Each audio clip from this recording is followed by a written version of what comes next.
E hoje o Botafogo vai fazer o jogo de ida da Recopa Sul-Americana contra o Racing da Argentina. Botafogo de volta a Buenos Aires, cidade de lindas recordações. 82 dias se passaram. É tempo de Botafogo!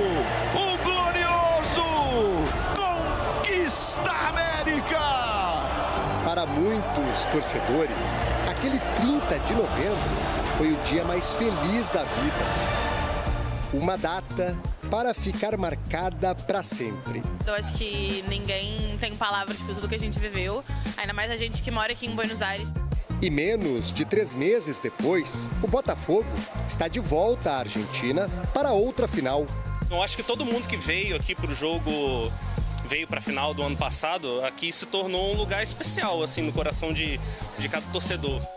Mas o time que desembarcou ontem em Buenos Aires está um pouco diferente. Não apenas em nomes, mas na confiança que passa. A escala de 0 a 10. No ano passado você estava confiante quanto que o Botafogo seria campeão? Cara, tava bem confiante. Eu tava tipo 8, 9. Se eu te perguntar de hoje, para essa final da Recopa, tá confiante quanto que o Botafogo vai ser campeão? Talvez em uns 5, 6. Arthur Jorge, Luiz Henrique, Thiago Almada já fazem parte do passado. Mas Gregori, suspenso, e Bastos, machucado, também estão fora. Cláudio Caçapa vai comandar o time pela segunda vez nesse novo ciclo como interino. E sem acerto com o português Vasco Matos, não se sabe até quando ele fica. A Recopa vai colocar frente a frente 2 times que mais geram dúvidas do que certezas nos torcedores nesse início de temporada. O Racing, por exemplo, perdeu 3 dos últimos 4 jogos. Se a confiança dos botafoguenses não está 100%, o carinho segue inabalável pelos campeões da América. Conseguiu 2 autógrafos, né? Do Savarino e do Alex Telles. Consegui agradecer para eles também por tudo que fizeram pelo Botafogo. Tô tremendo aqui. Boa sorte pro Botafogo. Ô, Lucas Pedrosa, para o meu fogão hoje, tem o Caçapa, tá todo mundo na Argentina, a gente já vai ver imagens do Glorioso chegando lá na Argentina, voltando para a terra prometida, Lucas Pedrosa, voltando para o local onde a última vez o Botafogo foi campeão da Libertadores. Então, uma terra que traz um bom astral pro Botafogo e com a cavalaria alvinegra, hein? Cavalaria, Vene? Gente, essa cavalaria tá desfalcada, não? Hoje a minha cavalaria, respeita a minha cavalaria. Hoje tem a sinuca do Caçapa, rapaz. Tem isso. O Botafogo volta com um bom resultado da Argentina, na minha visão. Você acha? Vivo, completamente vivo pro jogo no Newton Santos. Eu acho que o Caçapa, como eu falei aqui em outras oportunidades, ele não é um treinador ideal, mas ele é um cara que tem um lastro, uma experiência muito maior do que o Oreria, que já conseguiu ter essa responsabilidade de comandar o Botafogo lá em 2023 e foi muito bem. Obviamente ele vai ter que fazer alguns retoques, ele vai ter que mostrar um pouquinho da cara dele para esse novo time do Botafogo, mas a gente está falando aqui de uma equipe que, como você bem disse, foi campeã da Libertadores no jogo de superação, foi campeã brasileira também, perdeu algumas peças, mas já ganhou outras. Então eu espero realmente que o Botafogo possa fazer um jogo competitivo. Fácil? Não vai ser. A torcida do Racing é muito sinistra, podemos dizer assim. Eles apoiam o tempo inteiro, eles fazem uma festa bonita, eles sabem que é mais uma competição aí, final de Sul-Americana, e que o Racing vai ter uma oportunidade. Não está tão bem no Campeonato Argentino, mas continua tendo bons jogadores, até como o Vinícius citou aqui, o Vieto, que é um cara que é muito perigoso. Então o Botafogo vai ter que ter muito cuidado com esse camisa 10. De resto, eu acho que de forma geral, no papel, o Botafogo continua tendo um time melhor do que o do Racing. E o Botafogo, o Vene Casagrande, está sem o Arthur e o Bastos por questões clínicas, assim como o Natan também, que já chegou, mas voltou do sub-20, tem uma lesão. David Ricardo também. O David Ricardo também está fora, o Jefinho também está fora, e tem uma pessoa muito importante que está fora. O Gregori. O Gregori foi expulso na final da Libertadores, que pra mim foi a coisa mais bacana que aconteceu naquela final. Não teria... Não foi o gol do Luiz Henrique, não? Foi uma estratégia nossa. Entendi. Foi uma... Tava tudo armado. Esquematizado.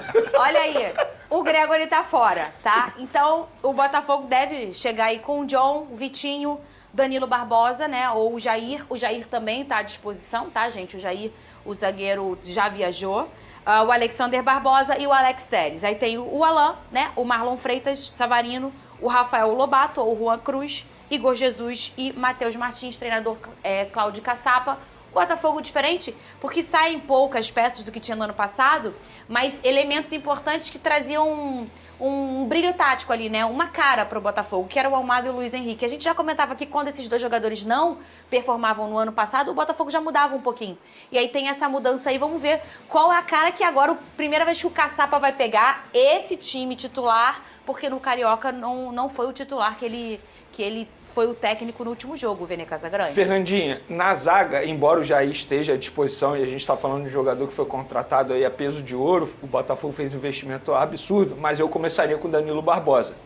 Não botaria o Jair para, entre aspas, estrear justamente nesse jogo tão importante do Botafogo, que é uma Recopa Sul-Americana. A questão não é nem o time titular, porque se a gente for parar e analisar o time titular, é um bom time ainda. Apesar dos desfalques, por exemplo, o Gregório, para mim, é o principal desfalque do Botafogo para esse duelo com o Racing. Mas a gente precisa também olhar o banco de reservas, porque na temporada passada o Botafogo tinha à disposição jogadores importantes no banco de reservas, que não eram titulares, mas eram considerados jogadores importantes para suprir a ausência de determinados atletas. Já nessa temporada, com uma reformulação que o Alvinegro está passando, não tem tantos jogadores assim à disposição no banco. E eu estava conversando com um jornalista argentino para entender qual é o clima que o Racing está levando esse duelo. E para eles, assim, é como se fosse uma final de Copa do Mundo. Legal. Não por ser uma Recopa, mas por ser um adversário brasileiro, porque eles levam muito em consideração essa rivalidade. E o Racing, na temporada passada, na Sul-Americana, passou pelo Corinthians, passou pelo Cruzeiro, agora encara mais um brasileiro e é um brasileiro campeão da Libertadores. E para eles, isso seria sensacional, uma vitória em cima do Botafogo, porque eles estão incomodados com a hegemonia dos clubes brasileiros em competição sul-americana, seja na Copa Sul-Americana, seja na Libertadores. Então, para eles lá, eles estão levando muito a sério. E eles vão disputar isso aí, segundo esse jornalista argentino com o qual eu conversei, como se fosse uma Copa do Mundo. Eu acredito que a postura do Botafogo vai ser diferente do que a gente tem visto aí no Campeonato Carioca. Não sei taticamente, vai depender do Caçapa, obviamente, porque ele vai precisar ajeitar muita coisa. Mas a postura do Botafogo, quando eu digo assim, em alguns jogos a gente pode ver um Botafogo mais sonolento. Nessa partida, eu duvido que seja assim. Estamos falando de uma Recopa Sul-Americana, uma rivalidade absurda entre brasileiros e argentinos. E os elementos já trazem um outro clima, né? O elemento da Argentina, o elemento da torcida do Racing, valer uma taça, ser uma competição internacional, tudo isso muda dá um glow, hein, Pedrosa? Sim. Dá um quente a mais. Agora, vamos olhar esse desembarque aí, Pedrosa? Esse é o Juan Cruz, ele fez a sua estreia, o anterior, esse é o Alex Telles. Ele fez o Jair. Né? Ele fez a estreia dele no último jogo, Marlon Freitas, Savarino. E eu gostei, tá? Eu gostei do que eu vi do Juan Cruz. Ele tá chegando agora, já pegou a camisa 9, que veio de um grande cara, que é o Tiquinho Soares. E aí o Danilo Barbosa, o Newton. E aí, o Pedrosa, você escolheria ele ou o menino Lobato? Lembrando que o Lobato, ele entra no jogo da Supercopa com o Fla e ele faz a jogada ali pro gol do Patrick de Paula. Sim. Ele tem participado em momentos cruciais de forma efetiva. O menino, vamos dizer assim, ousado. Sim. Quem você ia escolher hoje para essa vaga? Lobato.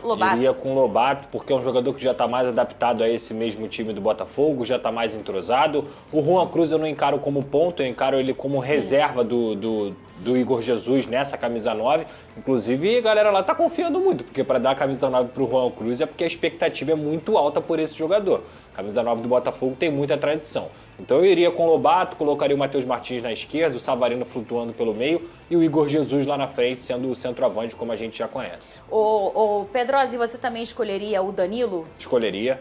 Cara, é porque o Jair é um excelente jogador, mas ele não treinou com o time. É a mesma situação, por exemplo, do Ryan quando voltou agora pro Vasco. Ele já tá indo relacionar, ele nem treinou, ele nem se ambientou, ele não sabe nem o que o treinador quer. Então, assim, por mais que seja um bom jogador, o Danilo também tá adaptado e tá mais entrosado com o Barbosa. Inclusive, isso vai ser muito importante porque o estádio lá ao Cilindro, como vocês estavam falando dos aspectos aqui, cara, é um estádio espetacular, assim, é muito legal o torcedor botafoguense está tendo a oportunidade também de jogar uma final sul-americana contra o Racing, que é um time tradicionalíssimo lá na Argentina. Vocês vão ver um foguetório, uma festa bonita por lá, cara. Ontem teve reunião dos clubes com a Conmebol e nessa reunião foi passado que todos os ingressos foram vendidos. Para o setor visitante, 450 ingressos foram vendidos e o torcedor do Racing já esgotou ingressos para o setor visitante para o jogo da volta, mesmo sem saber o resultado do jogo da ida. E de fato foi isso que o Pedrosa falou, eles preparam uma linda festa sabe, lá. O argentino... São fanáticos. E Fernandinha, sobre o Jair, A gente está falando de um jogador que não fez um bom sul-americano com a seleção brasileira, ou seja, a confiança dele também não está tão alta. Imagina você colocar esse jogador para estrear justamente num jogo tão importante, na casa do adversário, que vai ter uma pressão muito grande. E dentro dessa escolha, eu escolheria o Danilo Barbosa também. Dentro dessa escolha, existem duas coisas em xeque. O primeiro é o jogo, né? É o que vai acontecer no jogo, o enredo do jogo, a história do jogo. E a gente está falando do Danilo Barbosa, que é um cara bicampeão da Libertadores, altamente experiente, não é zagueiro de função, mas faz muito bem essa função, que você nem repara que ele não é zagueiro. E tem uma outra coisa aí que está em xeque, que é o Jair. Porque se ele já chega como titular, a gente fala que é jogar o cara na fogueira, né? Sim. Totalmente desentrosado, um garoto jovem, que já vem talvez de não uma boa temporada aí com a camisa da seleção ele perdeu olímpica. a vaga de titular pro Iago, zagueiro do Flamengo. Porque ele estava naquele cenário do 6 da 6-0. Argentina. E aí você joga o garoto ali, qualquer mínima falha dele, você já desanda o bolo num grau que depois para consertar é bem difícil. Eu tô falando do todo do futebol. A torcida, a paciência e tudo mais. Então eu acho Tem mais um bem molho nessa prudente história, Fernandinho, escolher o Danilo mesmo. Que eu acho que ele poderia explicar essa situação. Porque nessa reta final de negociação, a imprensa que acompanha o dia a dia do Santos noticiou que ele não queria vir mais pro Botafogo. Falaram várias vezes. Várias vezes em programas ao vivo. Eu acho que seria bom até mesmo ele justificar isso, ou até mesmo negar, enfim, porque assim, eu vejo muito torcedor alvinegro com o pé atrás em relação a isso. Como é que a gente vai botar um cara que não tem certeza que quer estar aqui vestindo a camisa do Botafogo? Eu acho que ele poderia mencionar isso também em algum momento. Ele chegou a mostrar uma empolgação nessa fala. A gente tem a fala aí do Jair, ele fala da expectativa para essa partida de hoje. Cadê o Jair? Estou muito focado, muito motivado. Se Deus quiser, vamos conquistar muitas coisas juntos e esperar agregar com a equipe. Fiquei muito feliz em ter recebido o recado do Jairzinho, até porque o nome do meu pai é Jair também por causa dele, da Copa de 70, e meu pai também resolveu colocar meu nome de Jair. Então fiquei muito feliz, muito emocionado e só tenho a agradecer a ele. Que legal, o nome de Jair por causa do Jair. O Pedrosa é um garoto de 19 anos. E a vida dele no futebol tá só começando, né? Garoto, jovem ainda, com muito potencial. E a gente tem que lembrar que o Caçapa, para os mais novos, ele era zagueiro. Então ele sabe muito bem qual é a responsabilidade de um atleta no sistema defensivo. E ele sabe também que a grande missão dele não é só vencer o Racing, é voltar vivo para o Newton Santos, porque aqui o Botafogo é muito mais forte. Aí, dois depoimentos importantes no sentido de valor de indefinição para a noite de hoje. Talvez o grande ponto de atenção do Botafogo é o que vai rolar ali no combo zaga barra meio campo defensivo, né? Os volantes, se o Barbosa vai jogar com o Danilo ou se vai ter o Jair. Sim. E a questão ofensiva da liderança, algumas peças importantes saíram, a gente ainda não viu uma grande atuação no Botafogo, talvez o melhor jogo contra o Fluminense, o melhor 2-1.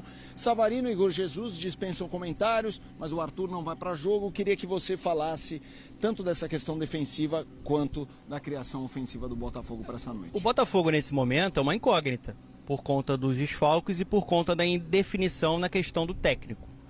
Hoje o Botafogo tem vários desfalques aqui. Ele não tem o Bastos, que formou uma dupla de zaga fortíssima e histórica com o Barbosa na última temporada. O David Ricardo, que chegou do Ceará, seria o substituto, também está fora. Então já tem um problema para solucionar aí. No meio-campo, o Gregory também não vai jogar. Um jogador que é importantíssimo para equilibrar a equipe com a capacidade que ele tem de marcação e como ele evoluiu com bola também na última temporada no trabalho do Arthur Jorge. E o Arthur, que foi a contratação com mais impacto, não joga. Deve jogar o Rafael Lobato, jovem jogador que até mostrou potencial no Campeonato Carioca, mas hoje ele vai precisar absorver e enfrentar uma atmosfera e um jogo de uma dimensão que a gente não sabe se ele está preparado, apesar do potencial que ele tem. E para acrescentar esse problema, é um caçapa que chegou semana passada. É um caçapa que no ano retrasado, ele foi bem porque ele conseguiu administrar e não modificar o que o Luiz Castro estava fazendo antes dele ir para a Arábia Saudita. Ele só seguiu com o trabalho, o legado feito pelo Luiz Castro. Agora, ele não tem muito o que aproveitar nesse início de temporada do Carlos Leiria. O início de temporada coletivamente do Botafogo é muito abaixo. O time é um rascunho do que a gente viu na última temporada. E aí não dá para ficar esperando os jogadores só a memória do que foi feito no ano passado. Isso se perde muito rapidamente, né? Então o Botafogo hoje vai precisar, né, de uma organização que a gente só viu contra o Fluminense, nessa temporada no Campeonato Carioca, de muita concentração, e tem esses problemas para a escalação da equipe. Não sei o que a galera acha lá. Eu acho que, como o Danilo Barbosa já é um jogador que o Caçapa conhece, o Jair acabou de voltar do Sul-Americano Sub-20, ele vai improvisar o Danilo Barbosa para jogar na zaga, para fazer essa função. Ele já fez isso em outras oportunidades, aí ele faz a zaga com o Barbosa. O meio-campo provavelmente sendo formado pelo Alan, que é um jogador de ótimo nível, um jogador, né, com carreira na Europa, né, seleção brasileira, jogando junto ali com o Marlon Freitas. E do lado direito do ataque não tem mais Luiz Henrique. Por ali vai ser o Rafael Lobato, porque é o que ele tem. Jogador canhoto, né, para fazer essa função ali pelo lado direito, e apostar muito na aproximação de Savarino com Igor Jesus. É isso aí, torcida alvinegra, tudo bem com vocês? Hoje é dia de guerra. Hoje se inicia a primeira partida da grande decisão, né, da Recopa. Botafogo, né, já está na Argentina em busca desse título inédito, que será o primeiro título da temporada, né, do Botafogo. O Botafogo tem diversos desfalques, zagueiro Baixos, né, o volante Gregory não estarão em campo hoje, o atacante Arthur. Então, assim, o Caçapa vai ter que ver o que ele irá fazer, né, na partida de hoje. Eu estou muito confiante, né, vamos torcer para que pelo menos o Botafogo consiga um empate, né, que volte, né, para o Brasil com empate. E aqui na nossa casa, né, no tapetinho do Newton Santos, a torcida do Botafogo vai fazer aquela festa. Eu tenho certeza que o Glorioso irá sim conquistar essa taça, esse título inédito. Vocês concordam? O que vocês acham? Deixa aqui nos comentários para a gente estar debatendo sobre esse grande assunto. E agora, falando sobre Mercadão da Bola, saiu uma informação aí, né, dando conta de que o Botafogo está analisando alguns nomes, e esses nomes são Verratti, né, aquele volante italiano muito bom de bola, ex-PSG, o atacante Marlon Gomes, também interessa muito ao John Textor, né, o Andrés Pereira para jogar na função ali de meio de campo. É um jogador que o John Textor admira muito o futebol do Andrés Pereira, e ele chegaria sim com status de titular, né, para jogar de titular com a camisa do Botafogo. E o Casemiro seria uma grande oportunidade de mercado. Então, assim, eu tô muito confiante. Vamos torcer para que o Botafogo consiga trazer esses jogadores, né, que o Glorioso possa ser uma equipe ainda mais forte. É claro, com a chegada do Wendel, né, do Zenit no meio da temporada. Então o Botafogo tem muito, né, a evoluir, né, daqui para frente. Vamos torcer para que tudo dê certo. Eu tô indo nessa. Se inscreva no canal, deixa o like e até a próxima.